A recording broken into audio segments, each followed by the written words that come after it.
Welcome back inside the Now Morning Show. This morning we're chatting with Dr. Lisa Musai, Chief Veterinary Officer at the Ministry of Agriculture, Land and Fisheries, because there seems to be an outbreak of blue air disease. And this morning we're going to find out what that is and how we can manage it and how it affects us generally speaking. Good morning, Doc. Good morning. How are you doing this morning? I am good. I'm happy to be here. Thank you so much for waking up early and joining us. We definitely appreciate it. Tell me about blue air disease. What is it and who does it affect? Okay, so blue air disease is also known as PRRS, which is Porcine, Reproductive and Respiratory Syndrome. And it's a very species-specific disease. It affects pigs only. Okay.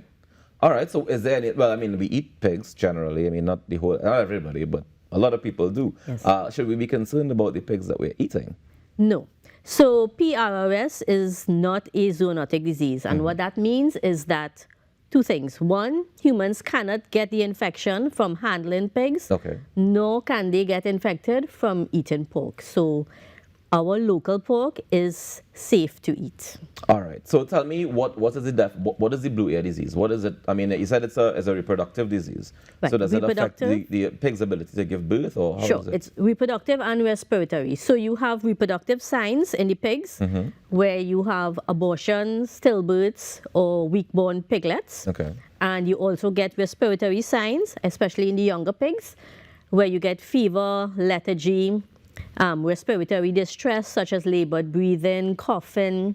There's poor growth, and there may even be sudden death in piglets. Okay. So I guess in pig farmers are people who should be most concerned about this. Absolutely. We do have an outbreak currently, and we want that the pig farmers stay alert and vigilant, monitor their pigs daily, and if they see any of these signs or any unusual signs in their pigs, they need to inform us immediately. How is it spread among pigs? So it's a highly contagious viral disease. So it's easily spread among the pigs, but it is also spread by fomites, which is through footwear, clothing, contaminated equipment. Wow. So you don't want farmers to be sharing equipment. You don't want farmers to have unauthorized persons or vehicles onto their farms, because then they will be introducing the disease onto their farms. Yeah. And the same applies to leaving their farms. You don't want to carry contaminated equipment out of your farms and further spreading the disease throughout the country. All right, but if for example, let's say a farm is in an early stage of the outbreak where the farmer hasn't realized that it's theirs yet, and they carry a pig to slaughter, as the case may be, and they move the pig to wherever to sell, does that pose any threat to anybody involved in the process? Not to the persons, because it's not zoonotic. So handling the pig, handling the meat, it's fine. But the problem would be that you're spreading the disease. So we have to be very vigilant about those things. And there is a hotline that we have established, a PRRS hotline, for farmers to call us at the Veterinary Services in the Ministry of Agriculture, Land and Fisheries. And it's 280-7945. And when we call, what sort of help do we need to get in order to manage the outbreak? Right. So once you call and you give us your name and your address and what the situation is, a vet will speak to you, right? Either directly or will call you back, and we will organize a site visit, and we will come and examine your pigs, investigate what's happening at your farm, and make informed decisions from there. Is there a cure for it, or is it just something that's treatable and the pigs will have it? No, there's no cure. Oh. So it does affect the livelihood of farmers. There is serious economic losses because of this disease. So farmers really have to be on the alert and to act fast. Yeah, so is it that they need to be vigilant to make sure that they don't have any of the, like you said, random people or random vehicles coming into the farm, and also the pigs not going anywhere as well? Correct. Yeah. The economic fallout, I think, would be the thing that definitely perks people up in terms of what that means. Yes. So it affects the pig's ability to be able to reproduce, to give birth, but it also affects the rest of the pigs on the farm as well. Correct. So productivity is severely hampered, and that's where they would have a lot of economic losses. Their livelihoods would be severely affected by it. So farmers definitely, you want to give them that number one more time, Doc? Sure. It's 280-7945. 280-7945 is the number to call. You can get the assistance from the Ministry of Agriculture, Land and Fisheries to get a vet on site to check out the how long does that process take from the time I call to when I get a visit? All right, so we are manning that phone line during working hours, which is 8 a.m. to 4 p.m. Monday to Friday. So you make a call, someone will answer the phone. After hours, you can WhatsApp or send a text message to the phone, and someone would call you back either that day or the day after, depending on the urgency of your message. So you mentioned the respiratory symptoms that the pigs would be suffering from, but it's called blue ear disease. I'm assuming that the pig's ears also turn blue? Yes, sometimes it's actually not a very common clinical sign, so it's a strange name to give the disease. Okay, but are there any other signs that we should be looking out for besides the coughing, the sneezing, the wheezing, that sort of thing? Those are the major ones. If your pigs or your piglets are not thriving, stunted growth, poor growth, give us a call. Let the vets come to your farm and do their examinations and make their assessments from there. Doc, do you have any idea as to approximately how many registered pig farmers we have in Trinidad and Tobago? Not off the top of my head.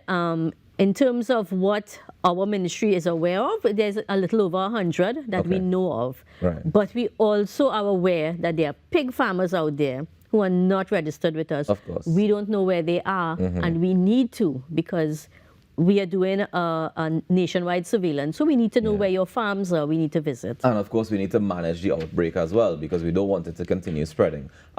Is this something that has happened before? It has happened before. We had an outbreak exactly 1 year ago. Wow. It was a farm in South, and only one farm was affected during that outbreak.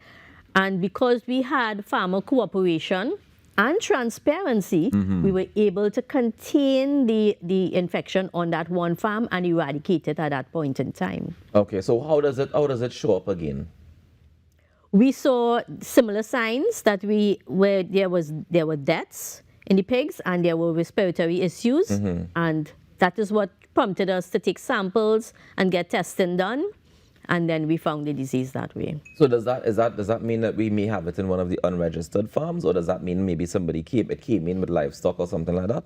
We would be speculating there, and so because of diseases such as this, which can affect our pork industry and farmers' livelihood, I want to put that plug out there that farmers need to be very vigilant about where they source their pigs, right? Sometimes they are getting piglets for, maybe next to nothing in terms of cost. Yeah, deal. Yes. Yeah. And well, with that deal, there's some certain other things you get for free, such as diseases. So we have to be very careful where we source our pigs. Is there any precautions that farmers can take when purchasing piglets or pigs to be able to say, well, I'm making sure that this is a disease-free pig? So they need to know their sources. It must be a reputable source, and you have to assure that the pigs or the piglets that you are purchasing are healthy. And if you require veterinary assistance to determine that, then we are here to provide as well. And that part is free as well? Yes, the Ministry of Agriculture, Land and Fisheries, we do provide free veterinary services to our livestock farmers. Nice. Anything else you want to let the nation know about before we wrap up this morning, Doc? So I want to reaffirm that our local pork is safe to eat, and I would like to urge the public to continue supporting our local pork industry. I would like to let farmers know that they need to act fast and be alert and report any suspicious clinical signs immediately.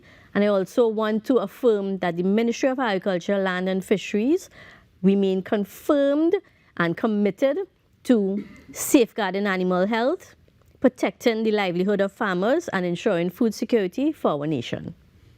Thank you very much for joining us this morning, Dr. Musai, and for sharing this information. I think it'd be very valuable to make sure that, well, one, unregistered farmers go and get registered to make sure that the ministry can definitely check out and make sure that everything is safe with their farms, with their pigs, their piglets, and everything else involved. And the nation is also aware of what's going on, so that if you're interested in getting into pigs, you know how to start the management of that process. So thank you very much for joining us this morning. Thank you. That's Dr. Lisa Musai, the Chief Veterinary Officer at the Ministry of Agriculture, Land and Fisheries, joining us to talk about managing the outbreak of the blue ear disease among, is the PRRS, the porcine reproductive and respiratory syndrome, commonly known as blue ear disease. But we don't know why it's called blue ear disease, because the ears are really turn blue. Either way, let's take a quick break and we come back with more. I believe we have your birthday shouts when we come back on the Now Morning Show, so stay tuned.